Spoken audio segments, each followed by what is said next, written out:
अस्सलाम वालेकुम पाक व्हीलर्स, मेरा नाम है सुनील मंच। पाक व्हील यूज़र रिव्यू सीरीज़ के एक और एपिसोड साथ हकीकत में हाजिर हूँ। मेरे साथ साथ साहब मौजूद हैं। साथ साहब कैसे हैं आप? ठीक ठाक हैं? अल्लाह का शुक्र सर। आप साथ साहब के पास जो गाड़ी है ना, ये मुझे हिस्ट्री में पीछे लेगी।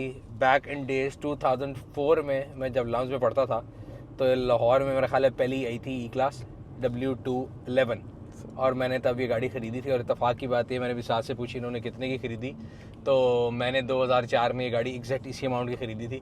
तो सबसे पहले मेक मॉडल वेरिएंट बताते हैं, फिर आपको आगे चलते हैं। तो साथ में सबसे पहले अपनी गाड़ी का मेक मॉडल और वेरिएंट बता दें। Sir it's in Mercedes E class 2007 model, ठीक है। And probably 2012 import. E200 E200 compressor. E200 compressor, इसको W211 कहते हैं। और आपने ये कब लिया?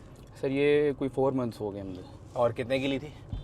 4.5 मिलियन। 4.5 मिलियन की। मैंने ये गाड़ी 2004 में जो है ना, जब आई थी E200, वो मैंने ली थी 2004 में ली थी। And it costed me exact 4.5 million at that time. But उस टाइम पे डॉलर 60 रुपए का था, तो तकरीबन $75,000 की बनती थी। आज डॉलर की प्राइस के लिहाज से देखे तो आपने $16,000 में ले ली, तो बड़ी डेप्रिशिएटेड वैल्यू में मिल गई। लोग बड़े खुश होने लगे, इतने साल तो भी कायम रहेगी, तो कायम तो नहीं रही value, it's depreciated a lot. अच्छा, जब आपने ली थी तो इस हालत में थी कि आपने ये सारी कन्वर्ट की? बिकॉज अब तो बड़ी खूबसूरत अर्किटेक्ट शीटें लगी हुई, नीचे को बैठी हुई और डीप डिश रिम शिम लगी हुई। ये एक्चुअली मैंने सारी कन्वर्ट खुद की है। अच्छा। बिल्कुल बॉन स्ट्रोक थी। सही है। ये प्री फेसलिफ्ट थी बेसिकली। हाँ, 2009 में जाके फेसलिफ्ट आया था सर। तो ये प्री फेसलिफ्ट थी, मैंने खुद इसको फेसलिफ्ट किया है। ठीक है। उसके अलावा AMG कन्वर्जन, सारी किट्स इसकी, बम्पर्स, सारा कुछ मैंने खुद रिस्टोर किया। ठीक है। और जब आपने ली थी तो उसकी कोई तस्वीरें वीडियो है आपके पास? सर वो हमें दिएगा ताकि हम लोगों को लगा दें। तो जब आपने ली थी तो हाउ डज ये आपका थॉट प्रोसेस क्या था? क्योंकि 45 लाख रुपए में और क्या क्या ऑप्शन थी ज़हन में, या इससे पहले क्या चला रहे थे ताकि लोगों को पता लगे कि भाई इतने पैसों में ऐसी चीज़ आ सकती है? Sir basically the idea was to make something unique. इससे पहले मैं टोयोटा मार्क एक्स चला रहा था। सही है। Option 2.5 थी कि 3 लीटर थी? सर ये 2.5 थी वो वो। बिकी होगी 35-36 लाख की? सर नहीं, वो भी कोई अच्छी प्राइस में बिकी थी, क्योंकि वो बड़ी अच्छी कंडीशन की गाड़ी थी। वो भी मैंने मॉडिफाई की हुई थी। कितने की बिकी थी? सर वो 46 की। अच्छा, तो आपने उसको बेच के सोचा कि उतने पैसों में मुझे किसी जर्मन गाड़ी पे जाना है कि और भी कोई चॉइस? जर्मन चॉइस थी, और इसमें मुझे क्राउन आप कहते हैं? सॉरी। क्राउन भी था, और उसके अलावा जर्मन में मेरे पास एक 5 सीरीज थी सर ऑप्शन, अच्छा, और एक ये थी। तो 5 सीरीज का थोड़ा मैंने वर्किंग की। सही है। थोड़ा मेरी आदत है वर्किंग वगैरह करके, सारा पहले ही प्री प्लानिंग से मैं चलता हूँ। हम्म। तो 5 सीरीज के बारे में थोड़ा रिव्यूज कुछ मिले थे कि डेली ड्रिवन की थोड़ा सा वो यूजर फ्रेंडली नहीं है उस तरह से। वो टंग की एक आवाज़ है, जितना मर्जी कर लें वो आती रहती है। इसमें जितने मर्जी एरर है, टंग नहीं करती है। सर तो बस यही था। फिर मैंने ये देखी, इसके लिए पहले मेरा बिल्कुल माइंड नहीं था इसको लेने का। तो बस जब मैं 5 सीरीज ही ढूंढने निकला, ये गाड़ी मैंने एक देखी, तो फिर मेरा थोड़ा आइडिया बिल्ड किया। मैंने कहा पाकिस्तान में ये ज़रा पहले ही हो जाएगी, पहले किसी ने ऐसा स्पेयर वगैरह और ट्रांस किया नहीं हुआ। हाँ। तो इस वजह से फिर मैं ये वाला ऑप्शन जो इसके बम्पर शम्पर हैं, ये आपको कहाँ से मिले? सर ये मैंने सोर्स किए हैं, बाहर दुबई से मंगवाए हैं। ठीक है। वो AMG स्टाइल बम्पर है? AMG sir. अगले पिछले बम्पर साइड स्कर्ट भी है? साइड स्कर्ट्स भी और है, लिप स्पॉइलर भी है? लिप स्पॉइलर है, और उसके अलावा इसमें इसकी ग्रिल आ जाती है सर। एग्जॉस्ट भी है कि नहीं? एग्जॉस्ट भी AMG टिप्स हैं सर। वो जो आती हैं ओवल?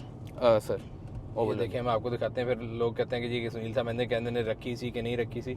2004 में आपके भाई ने जब गाड़ी ली थी ना, तो वो सादी थी जी। और फिर हमने उसके ऊपर ये सारी किटें शिटें लगा के AMG अगली पिछली ये सारा देख लो, सारे नंबर भी देख लो, 26 नंबर सी। और अब ये गाड़ी जो है ना रुलती फिरी, मुझे उस दिन किसी ने तस्वीर भेजी वर्कशॉप में इस हालत में ये देख। तो मैं सोचा था कि मैं भी प्रोजेक्ट करूं, तो कल इन्होंने जब तस्वीर भेजी तो मैंने कहा चलें आपसे मिलना तो ज़रूरी है, पता करें कि आजकल पार्ट्स की कॉस्ट क्या है। सो ये बम्पर शम्पर जो आपने लिए, क्या कॉस्ट की आपको? सर ये बम्पर अराउंड 3 lakhs मुझे फ्रंट बैक जो है कॉस्ट की है। ठीक है। और ये फाइबर का था कि ओरिजिनल बम्पर था, कॉपी था, क्या था? ओरिजिनल फाइबर नहीं मैं चाह रहा था, क्योंकि फाइबर आपको पता है बिल्कुल भी जिस तरह के हमारे इधर रोड्स वगैरह में फाइबर बहुत मुश्किल हो जाता है। ठीक है। तो ओरिजिनल बम्पर थे? Original sir. किसी गाड़ी से उतरे हुए थे? Original sir. And exhaust tips ली कि पूरा एग्जॉस्ट सिस्टम लिया? सर नहीं, टिप्स ली हैं अभी।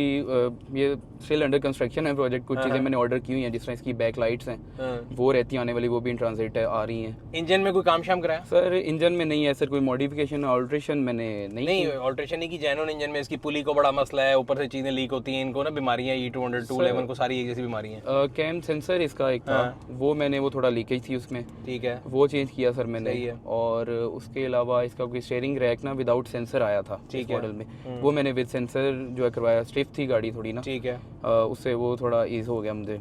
और उसके अलावा सर बेसिक मैंने मेंटेनेंस, प्लग्स वगैरह हो गए, इंजेक्टर्स, ये मैंने अपनी सेटिस्फेक्शन के लिए चीज़ें चेंज की हैं। सही है। उसके अलावा गाड़ी ने ऐसा कोई मुझे बड़ा हेसल फ्री अच्छा, वैसे आपने बेसिकली चूज किया बेस वेरिएंट, ना कोई सनरूफ है ना कुछ है, इलेक्ट्रिक सीट भी मेरा ख्याल है सेमी इलेक्ट्रिक है मेरी और आपकी, कोई मेमोरी सीट नहीं है, जो कि पुरानी गाड़ियों में बेहतर रहता है क्योंकि बाद में फिर पंगे जो होते हैं ना, जितनी गाड़ी मॉडिफाई की हो, जितनी ऑप्शन वाली ज्यादा उतने सेंसर ज्यादा उतने तंग ज्यादा करती है। एग्जैक्टली सर, यही मेरा आइडिया, मेरा भी यही था। तो ये जो आपने इसमें एयर लगाई है, ये आपका एयर का पहला तजर्बा है कि मार्केट में भी लिया था? सर ये मेरा थर्ड है अल्हम्दुलिल्लाह। ब्रांडी में कहना है कि गुजरांवाला से लगवाई है? सर गुजरांवाला से मैंने पहले जो 2 गाड़ी थी उनमें गुजरांवाला से चल रही थी एयर BFT, और अभी इसकी भी मैंने ऑर्डर की हुई है गुजरांवाला से, वो थोड़ा लेट थी। एयर सारी गुजरांवाले लगती है, मैं भी मेरा ख्याल है गुजरांवाले चला जाए अपने। सर अभी करंटली इसमें मैं एयर वर्क्स जो है बासित भाई से मैंने जो है ना लाहौर से ही लगवाई, क्योंकि मुझे थोड़ा जल्दी थी कि एयर लग जाए, वो वाली थोड़ी डिले आ रहा था उसमें।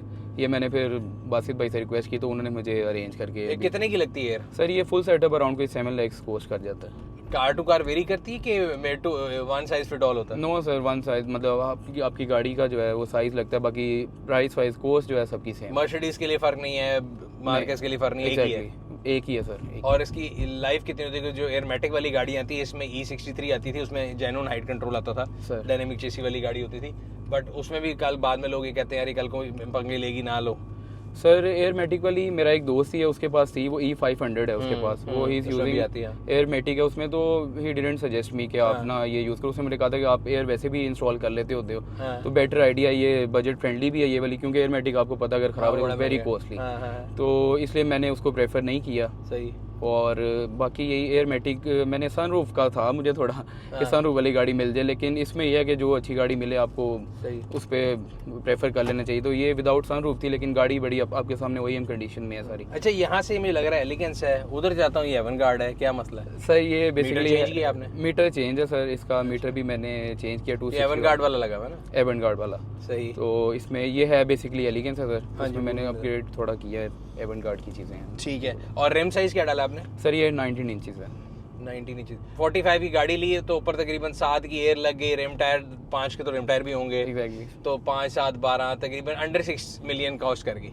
सर अंडर 6 नहीं, इससे ज्यादा मुझे। अब क्या और क्या? अच्छा, बम्पर भी थे 3 लाख के, 6 मिलियन ही हो गया। बम्पर हो गया सर, लाइट्स इसकी हेडलाइट्स हैं। हेडलाइट भी आपने 2009 वाली ला ली है सर, है ना? वो भी चेंज की है मैंने। इतनी तालीम तो है गाड़ी के बारे में। अच्छा, तो अब ये सारा कुछ करने के बाद आप, क्योंकि पहले मार्केस चला रहे थे, तो कंपैरिजन में उससे करूंगा, कई लोगों का ख्याल होता है कि मर्सिडीज बहुत बड़ा हाथी है। I disagree with them also, क्योंकि E200 कंप्रेसर मुझे पता है कि शहर के अंदर, मुझे तो मेरी अंदाजा है, आप बताएं क्या फ्यूल एवरेज दे रही है आप? सर ये मुझे अराउंड 9 to 10 किलोमीटर। मेरा ख्याल है अगर मैं आराम से चलो 19 के व्हील में तो शायद ये दे, वरना जेन्युइन व्हील्स के ऊपर ये गाड़ी आराम से 11-12 देती है, और लॉन्ग पे तो 13-14 भी देती है। सर ऐसे ही है, 9 to 10 लोकल वैसे आम, अब मैं जिस तरह चलाता हूँ थोड़ा RPM हाई रहता है मेरा, तो 9 to 10 फिर भी दे जाती है एवरेज। दूसरी चीज़ जिसके बारे में लोगों को परेशानी होती है मेंटेनेंस कॉस्ट वर्सेज टोयोटा, यानी मार्केस जो है टोयोटा ही है, तो उसकी मेंटेनेंस कॉस्ट कितनी थी और इसकी कितनी है? सर मेंटेनेंस कॉस्ट इसकी थोड़ी सी उससे हाई है। अच्छा, किस तरह हाई? जिस तरह इसके अभी मिथ ब्रेक करते हैं दोनों भाई मिलकर। कैसे मिथ सर, जिस तरह इसके प्लग्स हैं वो अगर आप सोर्स करते हैं ओरिजिनल, तो वो मुझे कोई अराउंड 55 जो है ना 55,000 के कॉस्ट की है। मैंने वो तो एक दफ़ा हो गया ना, मैं कह रहा हूँ बात air filter, oil filter, Mobil service जो है इसकी होती है 10,000 किलोमीटर पे sir. If I am not wrong तो वो टोटल हो जाएगी 20-22 हज़ार रुपए में सर। उन चीज़ों में सेम है, मार्केट का भी कोई अराउंड 2 रुपए पर किलोमीटर वही है ना? वही थोड़ा, वो कोई 1-2 हज़ार वही एग्जैक्टली वहाँ पे आ जाता है, राउंड ऑफ करें आप।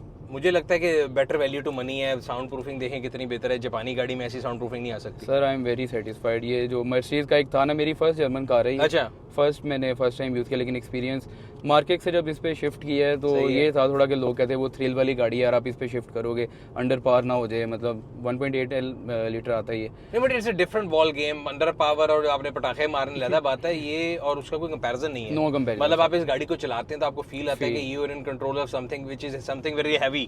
वो ऐसा लगता है कि उड़ जाएगी, या इस तरह जो जापानी गाड़ियों में ना वो ठहराव नहीं आता मुझे लगता है। सर मार्केक्स भी एक बहुत, मतलब वो भी अपनी लीग में एक बहुत अच्छी गाड़ी है, उसको हम वो नहीं कर सकते, लेकिन दोनों पे अगर सेम पैसों में हो तो I think it's a no brainer. I prefer this. अच्छा, जो मेंटेनेंस है, जो टोयोटा के मैकेनिक तो हर गली में मिल जाता है, वो तो मर्सिडीज जब आपने पहली जर्मन गाड़ी ली, are you facing some problem के हर बंदा देख लेता है, नहीं देखता, समझ आती है नहीं आती? सर नहीं, मैंने कोई ऐसा प्रॉब्लम फेस नहीं किया। मैंने एक ही मैकेनिक, मतलब उस्मान भाई हैं, ऑटो रिजल्ट गैरेज है उनका, ये कैंट के करीब ही ना, तो उन्हीं से मैंने सारा इसका फेस लिफ्ट भी, मैकेनिकल भी, तो मेरा I am in safe hands. मैं बस एक अच्छा बंदा मुझे मिल गया। जब स्टार्ट में मैंने वर्किंग थोड़ी की, लोगों के रिव्यूज़ लिए, तो उनके मुझे रिव्यूज़ अच्छे मिले थे। ऑटो रिजल्ट हैं उस्मान भाई, तो उन्होंने मुझे बड़ा अच्छा गाइड भी करते रहे, चीज़ें जो है ना, मैं मैकेनिकली मुझे कोई ऐसा इशू, उनके अलावा मैंने काम करवाया भी किसी से नहीं है। जितने इसके काम हुए मेरी गाड़ी वहाँ से ही मेंटेन हो रही है, तो मैं तो बड़ा सेटिस्फाइड हूँ। अभी 4-5 महीने हो गए मैं इससे काम करावे कि नहीं? सर जी, जब मैंने ली थी लेते साथ ही ये काम तो करवाए थे, उसके अलावा मॉडिफिकेशन तो फिर साथ साथ। अच्छा, जर्मन गाड़ी जब लोग लेते हैं ना, शुरू में जब वो तंग करती है ना, तो एक दो बारी रिश्तेदार दोस्त याद करते हैं, आया मजा लग पता गया, तो आपके साथ हुआ है? सर ये मेरा लेने से पहले थोड़ा था मुझे, क्योंकि किसी ने ना इसमें बैकअप किसी ने बैक नहीं किया, लाइक कोई रिकमेंड नहीं कर रहा था कि यार आप इस तरफ जाओ, वही जो हमारी टिपिकल सोच है कि यार ये जनाजे हैं, इस टाइप की जो चीज़ें लोग कहते हैं इनकी गाड़ियों वगैरह में बड़ा। लेकिन जब मैंने ले ली तो मुझे पता यार मैंने ली, अब मैंने इस पर स्टैंड बाई करना है, मैं रखूंगा इसको। अब मेरी अल्हम्दुलिल्लाह ड्रिवन, डेली ड्रिवन है। सही है। नहीं तो तंग शंग टीथिंग प्रॉब्लम कोई तंग नहीं किया गाड़ी? नो सर, कभी भी नहीं। मैंने जो काम करवाए अपनी मर्जी से मैंने चेंज किए हैं। मेंटेनेंस के लिए भी अगर प्लग्स हो गए या ब्रेक पैड, ये चीज़ें तो बेसिक मेंटेनेंस में आती हैं। उसके अलावा इसका एक अपना कॉइल्स 1-2 बार ख़राब हुई थी इसकी, वो भी 1-2 कॉइल्स ख़राब हुई थी, उसका फिर मैंने सोल्यूशन पूरा कंप्लीट सेट जो है ना, मैंने वो सोर्स करके पूरा कंप्लीट सेट मैंने। इसके जो मीटर है ना, इसके अंदर जो वो एरर लिखे आते हैं ना, जी मैंने 0 से लेके 280 तक जाते देखे हैं एरर। 0 एरर, नो मैल फंक्शन लिखा आता है, तो दिन बड़ा खुश होता है। आप घर आगे खड़ी करते हैं, दोबारा ऑन करते हैं, पता लगता है 3 मैल फंक्शन। क्या हुआ जी? बल्ब फ्यूज हो गया, फलाना फ्यूज हो गया, फलाना फ्यूज हो गया। फिर वो चलते चलते एकदम बढ़ते इतने बढ़ जाते हैं कि बंदा ना दिमागी मरीज बन जाता है। सर मैंने इसमें एरर जब ली थी तब भी एरर फ्री गाड़ी थी, और मैंने एरर आने ही कोई नहीं दिया। अगर कोई 1-2 आया भी, कोई बल्ब का कुछ भी, मैं उसी टाइम ऑन स्पॉट, मैं डिले नहीं, मैं नहीं चला सकता विद एरर, क्योंकि इसके अंदर ना कई चीजें आपस में ना एरर कनेक्टेड भी हैं। इस मॉडल में सबसे ज्यादा बैस का एरर, SRS का एरर आता है। वो इसकी ऑक्सिलरी बैटरी अगर वीक हो जाए या मेन बैटरी को वीक हो जाए, ये रेड हो जाएगा अंदर से, और वो 25 चीजें के एरर आते हैं, बंदा परेशान हो जाता है। सो इसको जब रिस्टोर कर रहे थे तो इन्फॉर्मेशन कहाँ से ली? कोई ग्लोबल फोरम पढ़े, कोई पाक व्हील्स के फोरम पढ़े, किससे गाइडेंस ली? बिकॉज जापानी गाड़ी एक टोटल डिफरेंट बॉल गेम होती है सर, ये एक डिफरेंट बॉल गेम है। सर वर्किंग बेसिकली मैं ना गाड़ी लेने से पहले ही सारा स्केच अपने माइंड में कर चुका था। ठीक है, इसको मैंने कैसे बिल्ड करना है, क्या करना है, मतलब सारा मेरे माइंड में था स्केच। ऑनलाइन ज़्यादा मैंने आइडिया बायर ये वर्ल्ड वाइड बड़ी रिकॉग्नाइज है W211 ना, इसका एक ग्रुप था इंटरनेशनल, वो ज्वाइन किया मैंने। इसके प्रोज एंड कॉन्स देखे इस गाड़ी के, सारा मैं वर्किंग पहले गाड़ी लेने से पहले ही मैंने वर्किंग की हुई थी इसकी।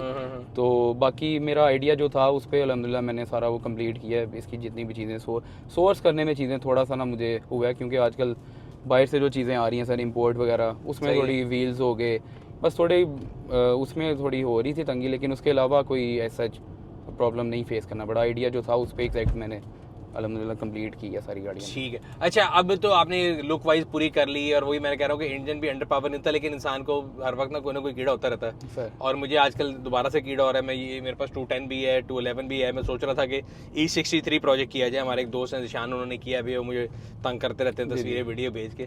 तो आपकी गाड़ी की भी जब कल तस्वीर आई तो आई थॉट कि इसमें भी इंजन स्वैप हुआ हुआ है, तो इंजन स्वैप को कोई प्लान बनाई है, इस पर कोई वर्किंग की? सर इंजन का मेरा ये है कि अभी मैं बिल्कुल हूँ स्टांस में, ठीक है, क्योंकि डेली ड्रिवन गाड़ियों में स्टूडेंट लाइफ है।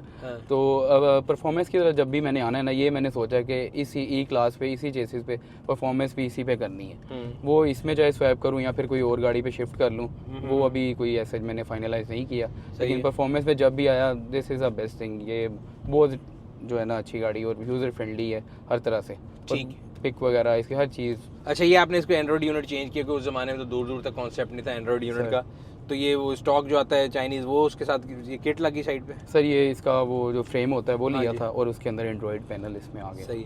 कोई चीज़ जो गाड़ी में मिस करते हैं, तो आपने सनरूफ कह दिया, पैनोरामिक भी आती थी इस मॉडल में वैसे तो। जी सर। उसके अलावा और कोई चीज़? सर उसके अलावा ऐसा कोई नहीं, ये जो फंक्शंस आते हैं मेमोरी सीट से, वो इनका ऐसा मुझे कोई ना वो नहीं है मेरा। बाकी लुक्स वाइज जो चीज़ें मिसिंग थी वो तो मेरा ख्याल आपने मोर देन पूरी कर ली? जी सर, कोई 80-90% हो गया, बस एक बैक लाइट्स हैं और 1-2 और चीज़ें हैं।